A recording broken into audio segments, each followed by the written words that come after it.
আসসালামু আলাইকুম। সৃষ্টি ও স্বাদে আরেকটি নতুন ভিডিওতে আপনাদের সবাইকে স্বাগতম।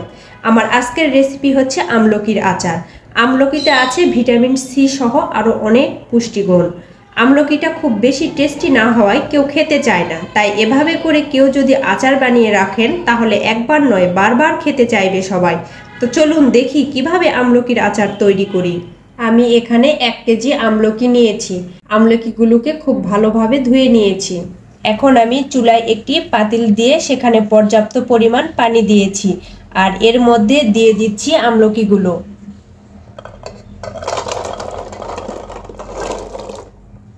আর এর মধ্যে দিয়ে দেব 1/2 চামচ হলুদ গুঁড়ো। এখন আমি ঢাকনা দিয়ে এটাকে সেদ্ধ করে নেব। সেদ্ধ হয়ে গেছে।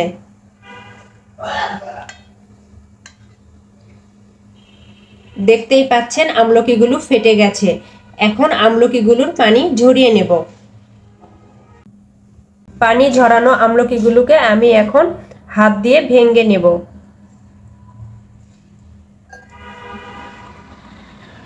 আমি কিন্তু বিচি ফেলে দিচ্ছি, আপনারা চাইলে রেখে দিতে পারেন।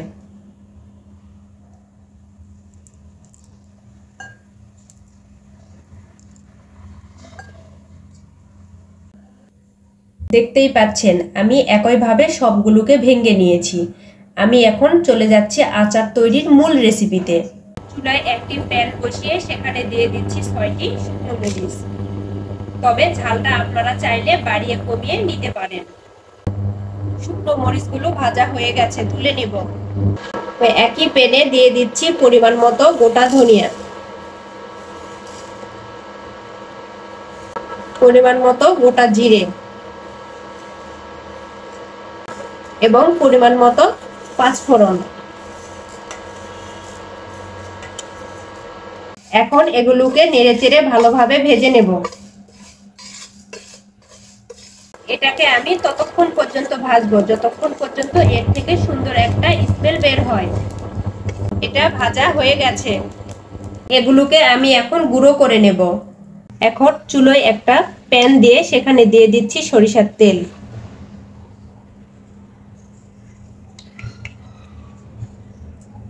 দুটো তেজপাতা, 3 টুকরো দারুচিনি।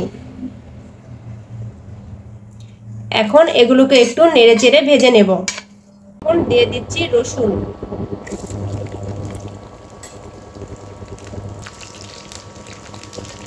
রসুনগুলো নেড়েচেড়ে খুব সুন্দর একটা স্মেল বের হয়ে আসলে দিয়ে দেব আমলকিগুলো।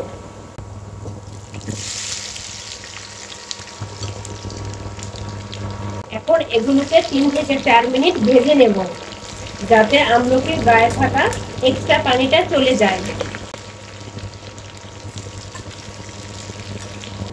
পর্যায়ে দিয়ে দিচ্ছি চিনি। তবে আপনারা চাইলে চিনির পরিমাণটা বাড়িয়ে কমিয়ে নিতে পারেন।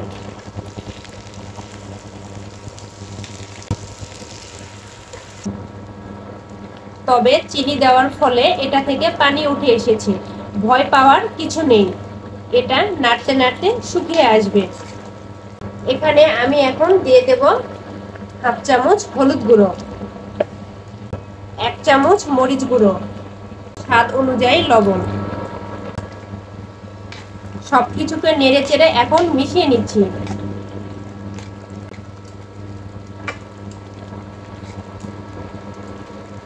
দেখতেই পাচ্ছেন আপনারা আমি নেড়েচেড়ে অনেক সময় নিয়ে পানিটাকে শুকিয়ে নিয়েছি। এ পর্যায়ে দিয়ে দিচ্ছি গুঁড়ো করে রাখা মশলা।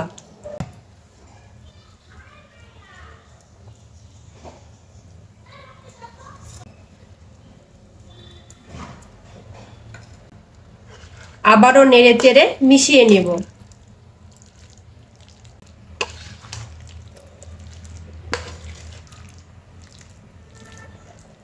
আচার থেকে কিন্তু খুব সুন্দর একটা স্মেল বের হয়েছে।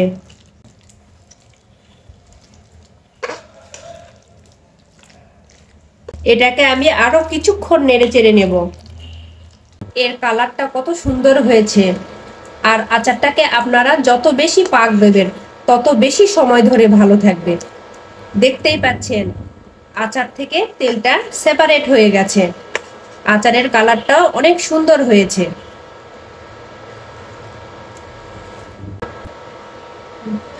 এখন আমি এটা চুলা থেকে নামিয়ে আপনাদেরকে একটা সার্ভিং ডিশে সার্ভ করে দেখাচ্ছি। দেখতেই পাচ্ছেন যে এটা কতটা সুন্দর ও লোভনীয় আচার হয়েছে। ভিডিওটি ভালো লাগলে লাইক করুন, আর এ ধরনের মজার মজার খাবারের রেসিপি পেতে আমাদের চ্যানেলটি সাবস্ক্রাইব করে সাথে থাকুন। ভালো থাকবেন। আল্লাহ হাফেজ।